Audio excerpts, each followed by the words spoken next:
Supreme court में आज की समाअत के दौरान जस्टिस अतहर मिनुल्लाह ने अटॉर्नी जनरल को मुखातिब करते हुए रिमार्क्स दिए कि जजेस को प्रॉक्सी के जरिए धमकाना शुरू कर दिया।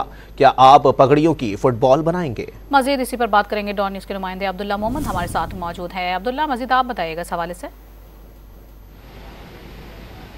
जी बिल्कुल, आज नेब तरामीम के हवाले से 5 रुकनी बेंच ने समाअत की, जिसमें बानी PTI जो है वो वीडियो लिंक के ज़रिए पेश हुए। जस्टिस अतहर मिनुल्लाह ने गुज़िश्ता रोज़ होने वाले एक सियासी प्रेस कॉन्फ्रेंस पर बरहमी का इजहार करते हुए अटॉर्नी जनरल ऑफ पाकिस्तान से कहा कि क्या आप हमारे पगड़ियों का फुटबॉल खेलेंगे, क्या ये प्रॉक्सीज़ आप करेंगे, जिस पर क्या प्रॉक्सीज़ के ज़रिए हमें धमकाना चाहते हैं, जिस पर अटॉर्नी जनरल ऑफ पाकिस्तान ने कहा कि वो इसके हिमायती नहीं है और वो समझते हैं कि ऐसा नहीं होना चाहिए। आज की जो समाअत थी ये आज 11:48 पर शुरू हुई और तकरीबन 2.5 घंटे तक की समाअत नेब तरामीम के हवाले से जारी रही। और आज वफाकी हुकूमत के जो वकील थे मखदूम अली ख़ान, उन्होंने दलाइल दिए और उन्होंने अपने दलाइल में हुकूमत की जो नेब तरामीम हुकूमत ने की थी उसका दिफा किया। और आज अगर हमने देखा तो जो अदालत के 3 जजेस थे, जस्टिस जमाल खान मंदुखेल,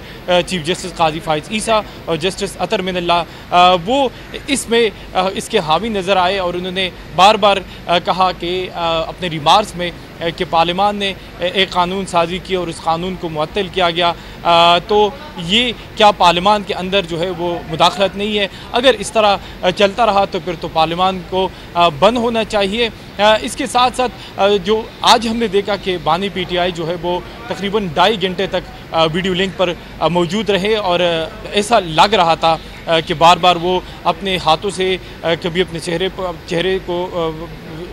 चेहरे पर लगा रहे थे, कभी आंखों पर, कभी बालों पे, और वो बहुत ज़्यादा कमज़ोर और ऐसा लग रहा था कि वो कुछ बोलना चाहते हैं। और ये अदालत में ये देखा जा रहा था कि शायद मखदूम अली ख़ान के दलाइल के बाद बानी PTI को मौका दिया जाएगा, लेकिन बानी PTI जो है उनको मौका नहीं दिया गया और समाअत जो है वो गैर मुइना मुद्दत तक मुलतवी कर दी गई।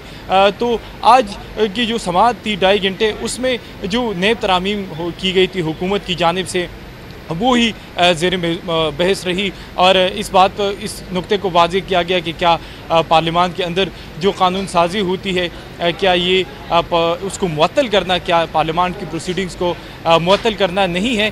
तो चीफ जस्टिस काजी फाइज ईसा, जस्टिस अतहर मिनुल्लाह और जस्टिस जमाल खान मंदुखेल की जानिब से यही रिमार्क जो थे वो सामने आ रहे थे। और इसके साथ साथ वफाकी हुकूमत के जो वकील थे मखदूम अली ख़ान, उन्होंने भी अपने दलाइल में जो है यही मौक़िफ़ अपनाया, जबकि ये अदालत में अपने रिमार्क्स में ये सामने आया कि परवेज़ मुशर्रफ ने 12 अक्टूबर को इक़्तिदार संभाला और दिसंबर में नेब आर्डीनेंस आ चुका था। 2 माह से कम अरसा नेब का पूरा आर्डीनेंस बना। जस्टिस अतहर मिनुल्लाह ने रिमार्क्स दिए कि 2023 में इलेक्शन केस ऐसे ही वजूद पर 2 जजेस ने नाकाबिल समाअत करार दिया था। हाई कोर्ट में ज़ेर इल्तिवा होने के बायस मुदाखलत जो है वो नहीं करनी चाहिए।